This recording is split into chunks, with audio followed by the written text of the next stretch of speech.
Hello. I bet you didn't think you'd see me again. To be honest, I'm just as surprised as you are, and if you want to blame anyone for this, I would suggest you know who you are, Kitty and Adam.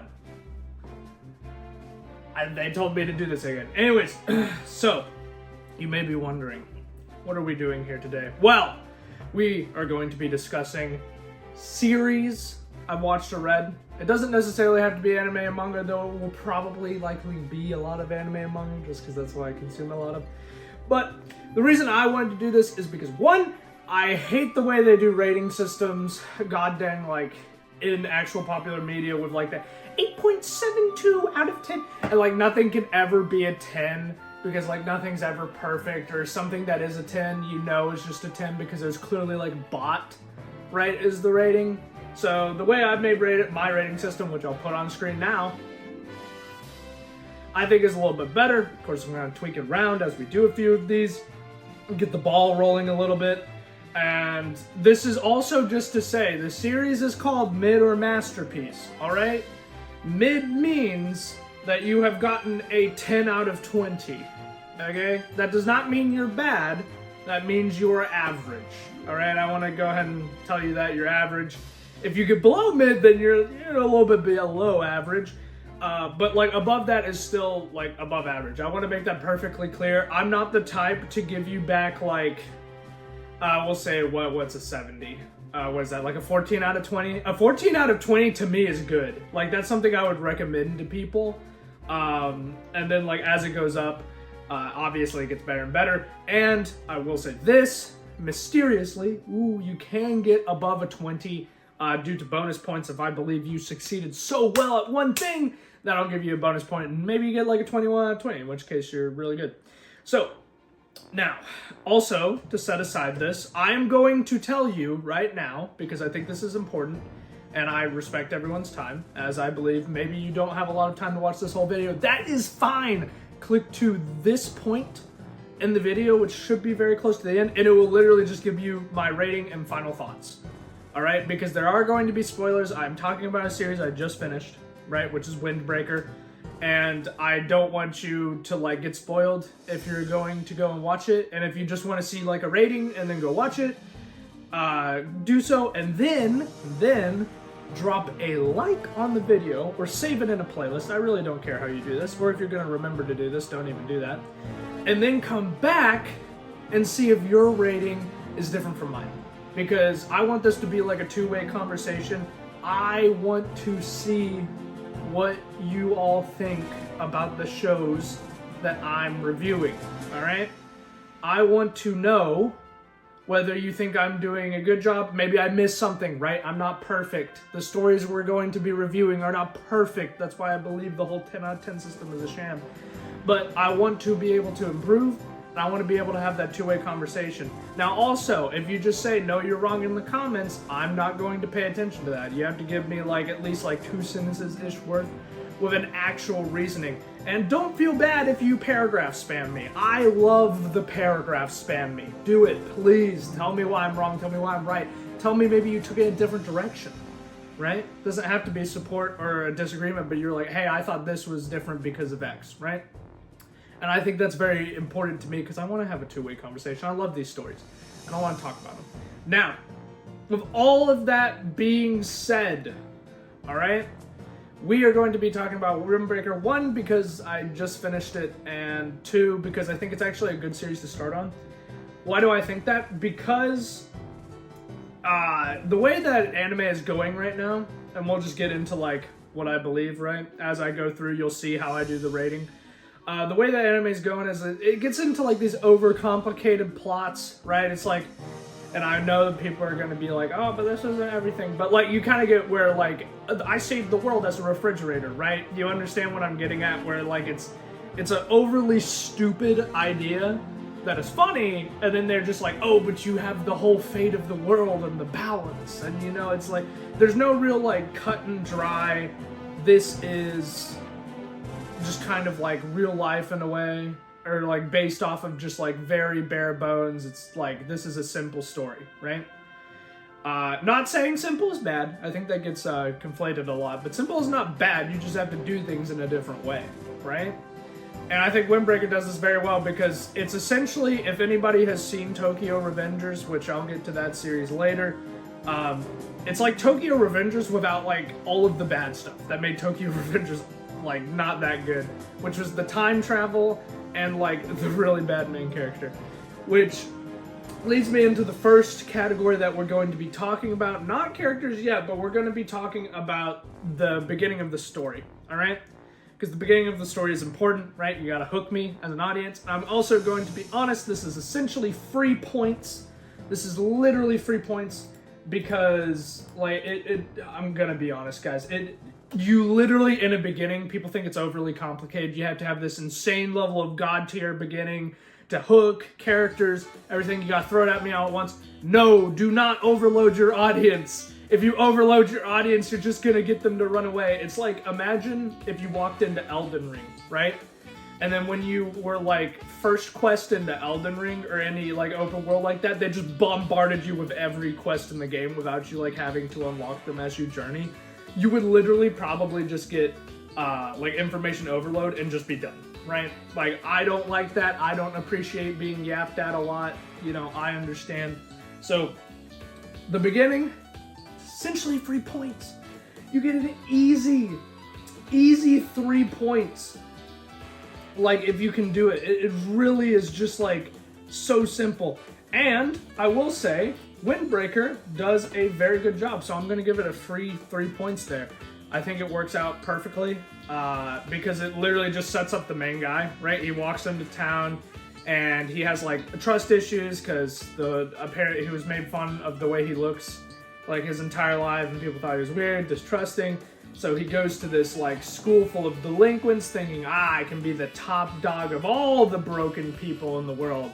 And then I'll finally feel something. And then he realizes like, oh wait, not only are delinquents worshipped, like essentially in this like school and city society because they always help out the community, but two, they're more complete than he is. They're more like have more of an appreciation for like life and things than Sakura ever could have, which is the main character's name, Sakura. And he kind of just has like this culture shock where he's like, there's no shot you guys actually just accept me for who I am, despite my entire life everybody hating me for who I am, right? Especially his appearance, which nobody really bats an eye about his appearance. I don't think a single time it's brought up except for like his like essentially his sidekick kind of character, right? Brings it up once, but it's just because he thinks he's so stressed he's getting gray hairs. Which admittedly I thought was kind of funny. I was like, dang bro. Old age hitting hard. Like how old is he? Is he in high school? I think Sakura Windbreaker age. He's in high school, right? Yeah, he's either in, I think he like just started high school. It says 16, 15 is what I'm getting here. So like, yeah, something around there. Yeah, no, I think he started high school. But anyways, so the beginning sets him up really well. And then it also sets up like the idea of like Furin, which is where they go, like Bofurin. They said both names, and I'm gonna be honest, I got like a little confused as to why there were two names. I don't know if one of them is the school, one of them is like what the students are called. Maybe that's what it is. I don't really know. But regardless to that, I think it sets it up pretty well. I think the Bofurin catchphrase is a little like, come on now. Like here, hold on. Let me put up with the Bofurin Windbreaker Bofurin what is it, slogan? It's like their slogan, and it's so long. It's so no! Why isn't it here? Hold on. To characters, because this is important. I'm giving a 3 to the beginning because it hooked me and it got everything set up, and I appreciate it. It's all you need from the beginning, I want to be clear. I don't think it was especially, oh my god, it blew my socks off, so I'm not giving it like an extra bonus point, but it definitely gets the 3 points 100%. Like, there's no reason I wouldn't give it 3 points. Now, as for the second category, we're gonna go characters, and this is what I want to make abundantly clear. I don't care what character you framed yourself as, right? Whether you're the smart character, the dumb character, the whatever character, right? There's a difference between Goku and Light, is what I'm getting at. But like, it depends on how, like, they're set up in a way, or well, not really set up, but like their features. We'll say their features, okay? So, for example, right, we're in high school, okay? I know even if there's a smart character that they're going to make mistakes because they're a kid, right? That's just how it goes. You're young, you're youthful, you make mistakes, you make emotionally charged decisions, right? Usually more frequently, especially here. So it's just going to be the way that it is. So when some people like think stories, like especially set with like younger protagonists, and the protagonist makes a dumb move and they're like, how could you ever make this dumb move, right? It's because they're young, right? Like, I think they get a pass. Now, if they keep making mistakes in like a frustrating way and it's not a story point necessarily, I'm so mad. That makes me so angry. If you have a smart character and the audience is constantly outthinking them, that is like, that's a no-go. But luckily, Sakura isn't even a smart main character. He's pretty simple, pretty like, wears his emotions on his sleeve kind of guy, despite him thinking he doesn't, which is kind of funny. He literally thinks he's like the most closed book in the world, and yet like he just blushes all the time. He gets angry very openly. He says what he's thinking at any given moment, and yet my man playing it off like he's a closed book. Like, what? But anyways, that's the main character, so I obviously like him. But the way we're gonna do the character section is out of 6 points, right? So you have 2 points for the main character, right? 0 means, hey, I think you did a terrible job. I'm gonna outright say it. I think you did an awful job. 1 means they're okay, right? They're stock standard. I don't mind it. They're doing what they're supposed to do, right? 2 means good, all right? And that's all it means, like, literally. I don't think you need to chip away points on a story if the characters are good at what they're doing. If they're not great, right, then like that's a completely different thing. But if they are good within the story, not okay, not that they're satisfying the role, but they're going above that, and they're actually keeping the audience interested and stuff like that all the time, then I think that's good, that's passable. And then if you get the extra point, you're like God tier, you're peak. That's what I'm talking about, bro. Like, that is my main character. So like stuff like that I would think is like, for main characters, my opinion, Luffy from One Piece, God tier main character. Another one, Lelouch, Code Geass, God tier main character, stuff like that. And even if you want to go for like a not as big of a personality, like Gabimaru from Hell's Paradise, who knows him? God tier main character for his story. He's so much fun to watch, literal fighting nerd.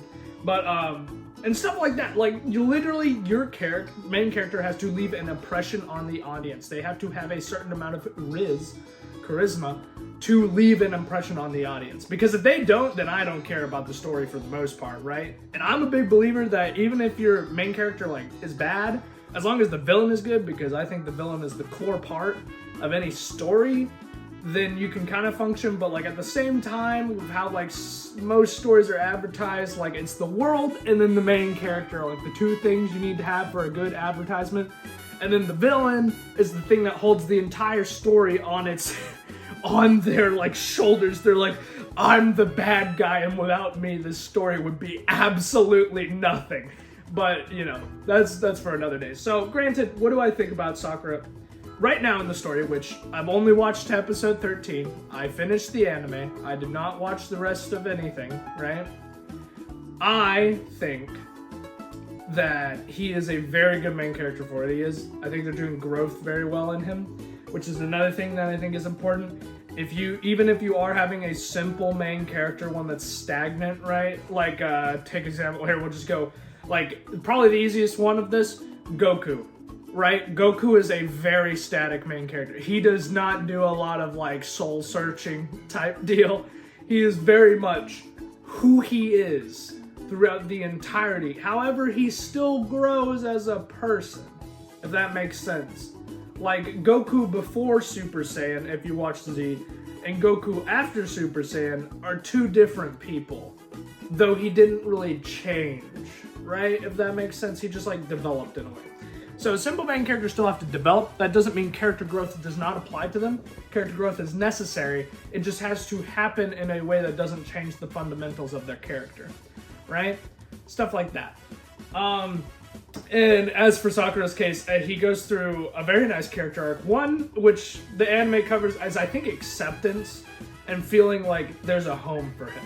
I think is what the first season was trying to do, in my opinion, because of the arc with like the villains and the antagonists. Essentially, oh here, excuse me, I gotta sneeze.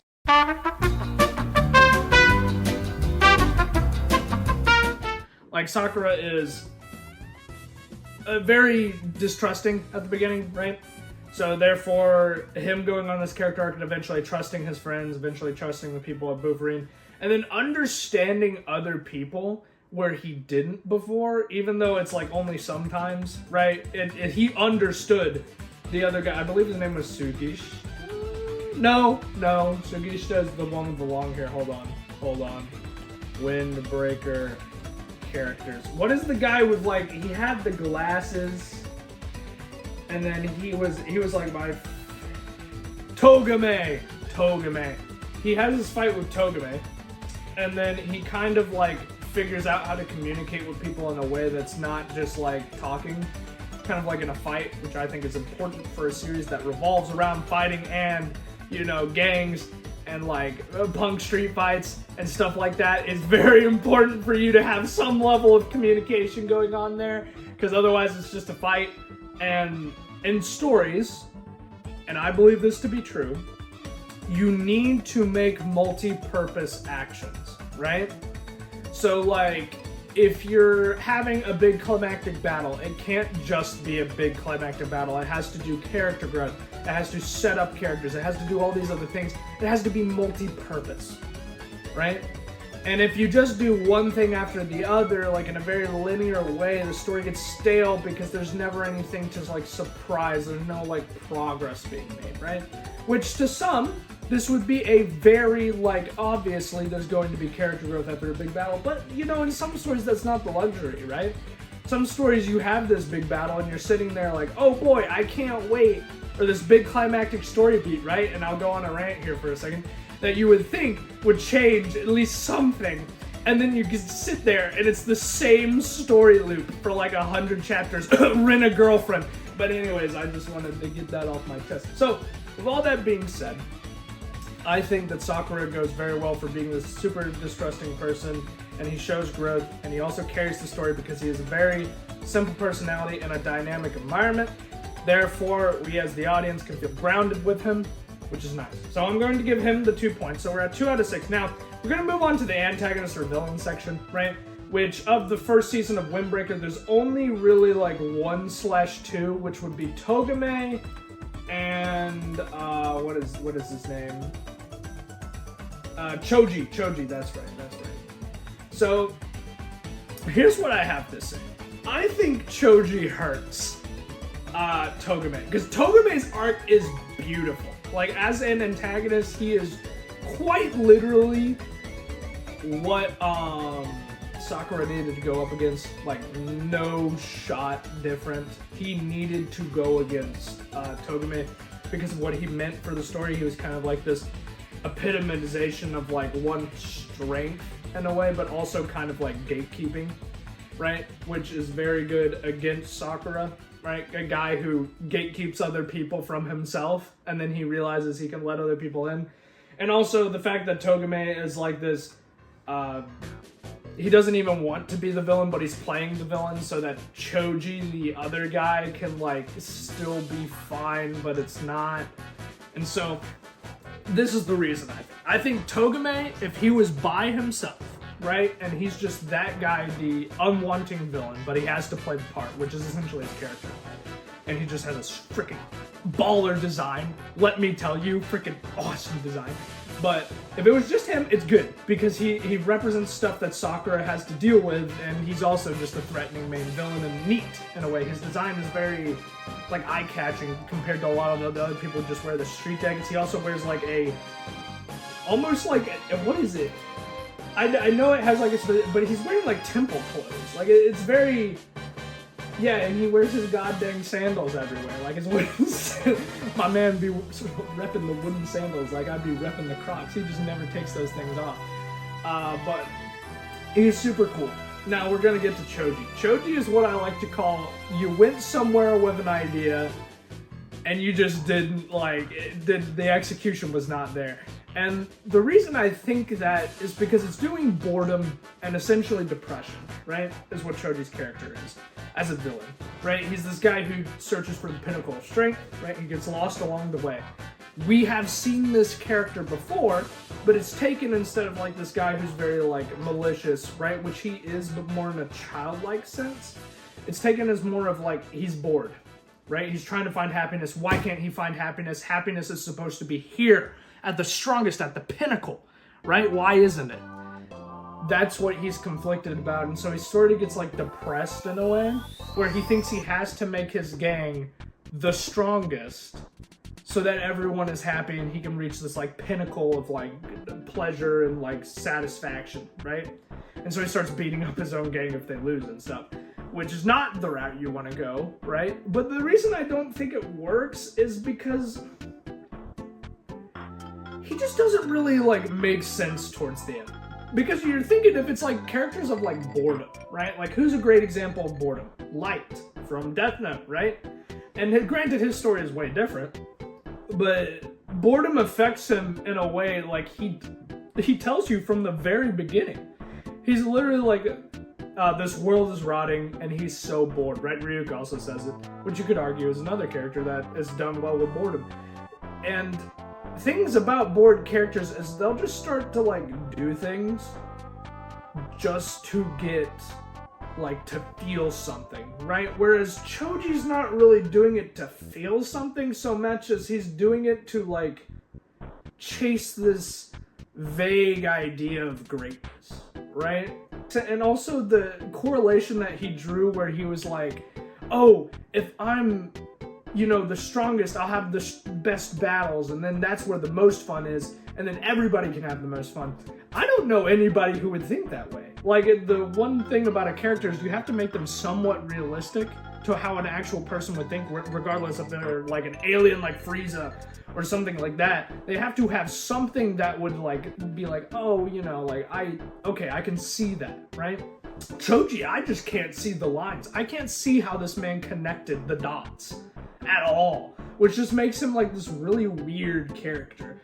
That's my rant about Choji. So for the villain category is Togame and Choji. Since it's Togame and Choji, I think that hurts it a little bit, so I'm gonna put it as just okay, because I think you literally have to group those two together, because Togame is a villain for Choji's sake, and otherwise it just doesn't make sense. So another thing we're going to get into is the side characters, right? And this is where the last 2 points comes into play. Do I think your side characters do a good job, right? Do they know when to jump into the story? Do they know when to jump back out for the protagonist and the antagonist? Are they flavorful? Do they have variety? Ooh, are they not annoying? You know, stuff like that. Do they actually do things? Poggers, right? Stuff like that. Because, I mean, in my opinion, I think your side cast is one of the things that defines your series, and you just don't want to have like 50 Sakuras as your side cast, which, no, dude, she's so bad. Oh god, she's such a bad side character. But just to put like good characters, side characters that I would think of, bad side characters, you're thinking something like Sakura, you're thinking something like Orihime from Bleach, which I will get to a Bleach video in a bit, I'm sure, and some people are going to be like, no dude, Orihime is good, shut up. She's not, and we all know she's not, you're just coping. As for good side characters, you can think like something like, I don't know, Sanji from One Piece, you can think of Ryuk from Death Note, you can think of, who else?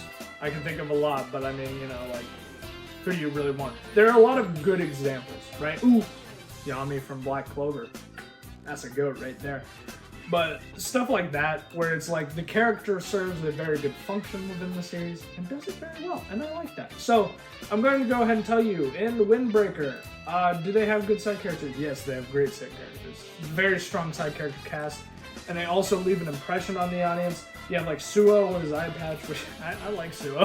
I think he's just like the most chill man.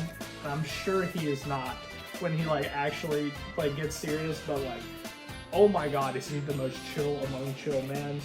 And then you have like the what is it? I'm looking at the name. Umemiya? Am I right? Hajime Umemiya?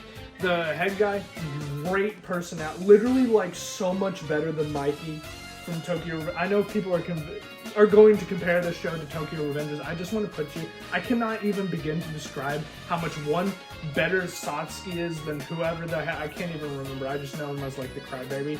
And then like how much better like Umemiya is than Mikey, like on just such a fundamental level as like the gang head, because this guy, opening scene, you see this guy, he makes like the dumbest announcement because he doesn't understand how the broadcast system works within the school. And then also you walk to the top and he's supposed to be like the strongest, intimidating guy, and my man is planting tomatoes for a summer barbecue. He has no care in the world. He is like, guys, I'm going to make the best barbecue the world has ever seen. And that's all he really cares about. And then like one of his right-hand people, I also think is funny because he takes things too seriously, because this guy clearly does not. Or well, he takes things seriously, like the head guy, but it's like he kind of is like a lofty spirit, kind of like go wherever the wind blows in a way. And he, this right-hand guy takes like stomach medicine because he gets stressed so much about him that he has stomach problems, which I think is hilarious. And so stuff like that, like the side cast is hilarious, very good. I love them to pieces. You get 2 points. All right, so we're gonna get into the story itself. Now, this is essentially going into like pacing, premise, arcs, depth, and you also have to realize depth in like what makes sense for the series, right? This is a high school brawler, like it's just essentially set in the real world. I'm not looking for, oh my god, the meaning of life and death. That's stupid, right? That's like, I'm not looking for that, the meaning of the stuff, vague concepts like that, that's not important, right? What is important to this series? Trust. Home is another important concept. Like just making friends in general, right, is a huge one. And like acceptance in yourself and like others, who they are, who you are. And like just doing basic like good things, charitable work, stuff like that. These are all concepts that are important to Windbreaker, right? That's the depth I'm talking about. And does it do it very well? Yes. And it uses the main character very well in the story to kind of like go about these things. And also something I didn't mention in like the beginning section, but something I think is very important, is they set up a way to make it so that when they introduce characters and like new things, it actually makes sense for them to do so, rather than it be just kind of like this weird robotic nature of speech where they're like, ah, yes, hello, sir, and this is, you know. So they set up this character, and hold on, let me remember what his name is. Oh, Nire? Am I right? Is Nire? Yeah, Nire is great. He is literally like he's knowledgeable about everything in Bofurin and Furin, and he is so god dang just nice and funny, especially with his banter with the main character. So he is your way to essentially know things around town, because he knows everything around town, even though he's not that great of a fighter. He's good at that. He's also kind of sometimes just like your commentator in fights, but like also he's just kind of like, he doesn't overstay his welcome, which I like, because sometimes when you have those types of characters, they will not shut up, and they will always comment on the god dang things that are happening with the main character in the fights, and I just don't care. So I'm glad that, you know, he at least knows his place. The premise of the story in relation to its depth, I think, is well set out. It is a guy who is trying to get to the top of the school and like accept himself and accept others, essentially. He's trying to just feel whole, right? He is a broken character. He's trying to feel whole. He thinks it's up here. How will he get here? He thinks by himself at the start. He learns by the end of the first season, no, that's not how you actually get to the top. You get to the top by everyone helping you, right? It's not just you're super strong, dude, you reach the top through strength alone. That's not how it works. It's the support of others helping you to become, you know, the top dog, right? So I think it does that incredibly well. As for pacing, I mean, I only really saw one arc, and the setup to the next, and I thought it did it very well. I mean, the arc was like set up within the first few episodes during the setup, which is nice. If you're setting up a story, also remember to set up your first arc. I cannot tell you how annoying that is sometimes when series like do their setup arc and then they don't set up the actual like first main arc. And then they're like, oh frick, we need this like middle section to set up that. I hate that. So good job actually setting up the main arc within the setup arc. Good job. And also like, I don't know. It did a very good job at 13 episodes of kind of like starting you out, hooking you, main arc, leaving you on a cliffhanger. That's essentially what I want from a first season. It did that, so that's great. And honestly, I think even though I've only seen one arc, I would love to see more, and I'm going to give it the 4 points. It's a 1 out of 4 section here.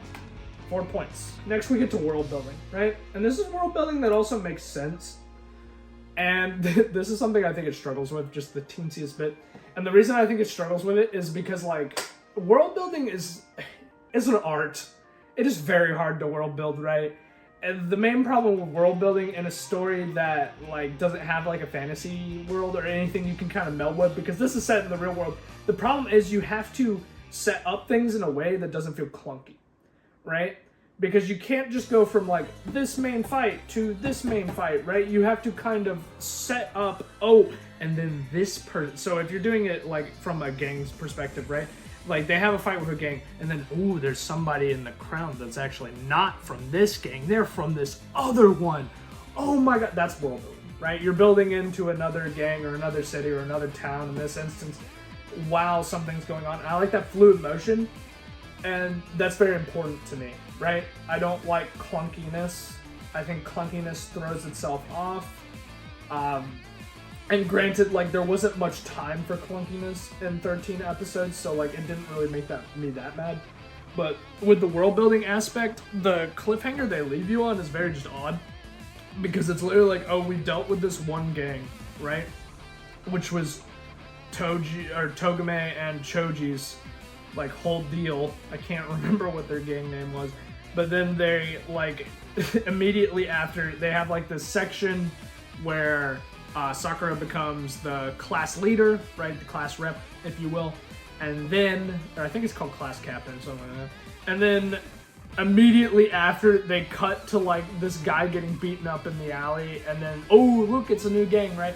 And, like, I get that, but it just felt a little clunky because it was like, oh, dude, how do we set up another threat? Oh, we gotta need another gang, boys. We gotta need another gang. Granted, I will say, it was way better setup than I expected, because I literally thought it was going to be close to the first one where it was like, oh, our person got beat up or somebody got beat up, now we gotta fight the other people over it, right? Whereas this time it was guy got beat up because guy's childhood friend is on the other gang, and he's like being essentially held there against his will, or we don't know that yet, but maybe he is. And he doesn't want, or the guy from Furin does not want his childhood friend to do something he'll regret, right? So he goes there and says, hey, you gotta stop, I'll let you leave. He says, stay out of my life. And the guy gets beat up.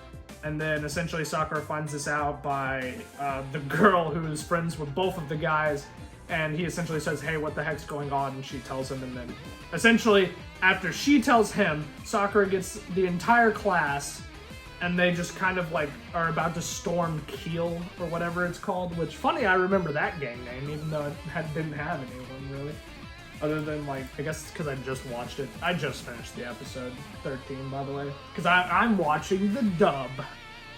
Which, quick side note, I think dub is good. I think people who hate on dub, it's a little bit odd because, like, after a long day of work or school or, like, anything, I just want to come home and relax, man. I don't want to read the freaking subtitles all the time. I just kind of want to put it on, like, in the background. Maybe I'm cooking or something, so I don't have to necessarily look at it. I can just hear them talking. And also, dubbing has just gotten way better, like, recently. Like, within the last, like, even 3 years, dubbing is just, like, such a higher quality than, like, most other stuff. So, realistically, you know, watch a few dubs. It's good. Now, granted, I don't think Windbreaker was my favorite dub of all time. That probably goes to something like Love is War or Black Clover. But, you know, it was a good dub. It was good, and I liked it. So there. Everybody who's a dub hater know that I am a dub lover. I will always love dub, but I will watch sub if I have to, right? I will say in the fascinating aspect, it's not really like fascinating, right? Because it can't really be, and I don't want to hold that against it, but it's also just like kind of meh right now, like from a world building perspective, because all you understand from the world building perspective, which is a little bit hard to wrap your head around in my opinion at the beginning, because it's essentially just like, oh, our town does not have like essentially a police force, so we've hired, or we're not even hired, but through the acts of charity, a high school gang has decided to essentially just police the area for us. It's a little bit odd. But I mean, I'm down for an odd premise. I'm not like exceptionally crazed by it. So I don't think it's actually like as bad as, you know, some people may think it is. But I will say the clunkiness at the end, just like is it fascinating? Not really. It's kind of just like what it is. And I would say it's good. I would say it's good right now. It can work on some things. It can build up the world a little bit, because we don't really get to see like aspects of the town, I guess, in a way that makes sense to me. Because like I would assume if everybody's patrolling in the class, like how does the school actually work? Because, you know, how are the teachers there? Who's the principal? Or is it just an institution with just the kids in it, which seems a little off? So, I mean, that in of itself is questionable. But I will say, like, other things are kind of nice, like how the town relates to the guys in the gang. I think it's really cool. I like that. Yeah, but then again, that school thing's just so weird. Maybe that's a plot point later. Maybe they can improve upon a lot more. Actually, I'm gonna make it okay, because I think it is okay. I think it does what it's like meaning to do, and then like for the thing, it's just like don't question it, right? It's essentially what it's telling you, but you're kind of like, but what is going on with the school? You know what I'm saying? But maybe I missed that. So I'm gonna give it a 2 out of 4, mostly also because it's not really a world building series. So I'm gonna be honest, I don't think it really matters. But like, for the aspects of like, there are some questionable things in it, which I do think takes it down a peg. And then also just like, there's some clunkiness here and there with the world that throws me off. But I think the story itself off of the first arc is good. So I'm going to keep it there with the story. But I think the main issues I have with it are the world building and one of the antagonists. So, oh yeah, out of 3 points. So the best it can get right now is a 17, assuming I think the ending is good. Now, the ending for this and this like whole spectrum is the end of the season, which I'm going to be honest with you, I think is satisfying. I think it's very good, because I, for one, was happy that it wasn't just a, oh, my guy got beat up, right? And then we're going on, it's like, oh, you know, he has all this. It made it interesting. There's a lot of complexity in this, because you don't really understand this Nagato guy or something, guys. Surely I remember the guy's name, right? At the end, Sakura is leading people, his class specifically, which means he's shown some level of acceptance of himself and others, right? He's trusting them, his class, right? The people he leads.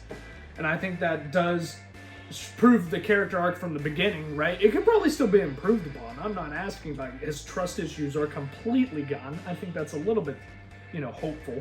But I think his trust issues are definitely in a way better place. That's a good story arc for him, which is nice. Very good they actually did something with this first arc, because sometimes series don't. And they're like, oh, but he's going to find it out by the end, and then does he? It takes like 5 arcs for them to learn something, which usually your character should be learning at least something by the end of every arc. Just a thing for story there. Satisfying conclusion, yes.